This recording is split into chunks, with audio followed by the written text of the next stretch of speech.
राधे राधे दोस्तों। दोस्तों, आज हम बात करेंगे कैसे अगर हम भगवान में सच्चा भाव रखें तो भगवान खुद प्रकट होकर हमें दर्शन देते हैं। दोस्तों, ऐसे ऐसे इंसान भी हैं जो शायद भगवान की महिमा से नास्तिक होते हुए भी आस्तिक बने हैं। तो दोस्तों, आज की कथा हमारी कुछ ऐसी ही है।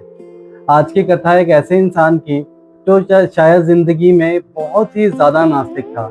ना उसे कभी भगवान में विश्वास था, ना वो कभी भगवान में मानता था। उसके जीवन में ना उसे लगता था सारी कठिनाइयां उसी के जीवन में आती हैं। उसे लगता था कि कारोबार में बहुत ज्यादा नुकसान हो गया है। उसको लगता है कोई कठिनाई आ गई तो मेरे जीवन में ही आई है। तो वो बहुत ही ज्यादा हताश परेशान रहता था। तो ये सारी परेशानी ना एक दिन उसने अपने दोस्त को बता दी कि मित्र, मेरी जिंदगी में ना ये परेशानियां हैं, मैं हर रोज हताश ही रहता हूँ। तो उसके दोस्त ने कहा, क्या तुम भगवान में मांगते हो? तो उसने जवाब दिया कि नहीं, मैं बिल्कुल भी भगवान में नहीं मानता। मुझे लगता है कि जो हम कार्य करते हैं उसी का फल हमें मिलता है, भगवान जैसी कोई चीज नहीं होती। तो उसके दोस्त ने कहा, तुम मेरे कहने से ना एक बार अपनी जिंदगी में ना ठाकुर जी की मूर्ति अपने घर ले आओ और उसकी पूजा अर्चना करो। तो उसने वो बात सुन ली और वो घर आ गया। वो ना अपने घर आया, दोबारा से उसके कारोबार में कटौती, उसके जिंदगी में कठिनाइयां, ये सब आई जा रही थी। तो उसको लगा, यार एक बार मैं अपने दोस्त की बात मान ही लेता हूँ। तो वो बाजार गया और वहां से ना ठाकुर जी की मूर्ति लेके घर आ गया और हर रोज उसे उसके सामने अगरबत्ती करने लगा और बोलने लगा कि मैं मेरी कठिनाइयों का समाधान करें। ऐसे करते करते ना उसको कहीं ज्यादा महीने बीत गए, मगर कुछ भी नहीं हुआ, कि जिंदगी में तनिक भर भी बदलाव नहीं आया। तो दोस्तों, एक बार ये ना वो किसी रिश्तेदार के घर बैठा था।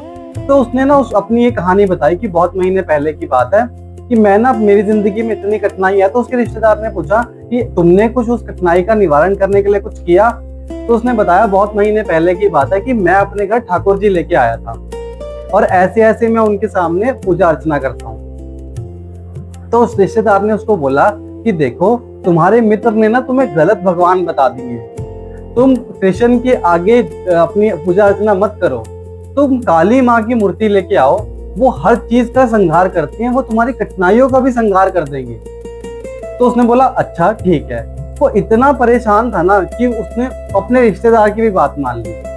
वो बाजार गया और काली माँ की मूर्ति लेके आ गया। उसने काली माँ की मूर्ति को ना कृष्ण जी की मूर्ति को ऊपर रख दिया और काली माँ की मूर्ति को नीचे रख के उनकी ना अगरबत्ती करने लगा। थोड़ी देर बाद उसको लगा, यार रिश्तेदार ने कहा है कि सिर्फ काली माँ जी की पूजा करनी है, तो अगर मैं इनके सामने जो उत्पत्ति करूंगा या अगरबत्ती करूंगा तो उसका जो वो है धुआं है वो तो कृष्ण जी तक भी जाएगा। तो ऐसे तो ठाकुर जी की भी भक्ति हो जाएगी और मेरी तो कठिनाइयों का निवारण ही नहीं होगा। तो उसने ना एक आइडिया सोचा अपने दिमाग में कि मैं काम करता हूँ, एक कपड़ा लेके आता हूँ और है ना ठाकुर जी को ना उससे बांध देता हूँ, ताकि कुछ भी जो भी मैं करूंगा पूजा अर्चना, उसका कोई भी चीज ठाकुर जी तक ना पहुंचे।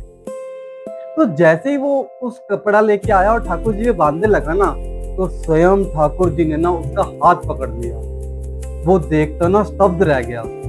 उसने देखा कि एक मूर्ति का हाथ मेरे हाथ पे और ऐसे पकड़ा हुआ है।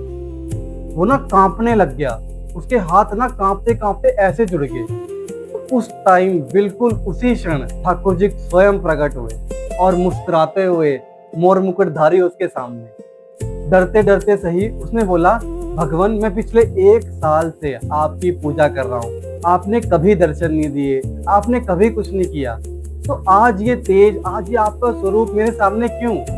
तो ठाकुर जी ने उसको बोला कि तुमने ना आज इस भावना से मेरे ऊपर कपड़ा बांधना चाहा कि वो जोत का कुछ भी मुझ तक ना पहुंच जाए। इसका मतलब तुमने माना कि मैं उस मूर्ति में हूँ, तुम्हें लगा कि मैं स्वयं उसमें विराजमान हूँ, तभी तो तुम्हें लगा कि कोई भी धुआं मेरे तक ना आ जाए। इसीलिए मैं तुम्हें सिर्फ ये बताने आया हूँ कि जब भी तुम मूर्ति में मुझे मानोगे ना, तभी मैं तुम्हारे कष्टों का निवारण करूंगा।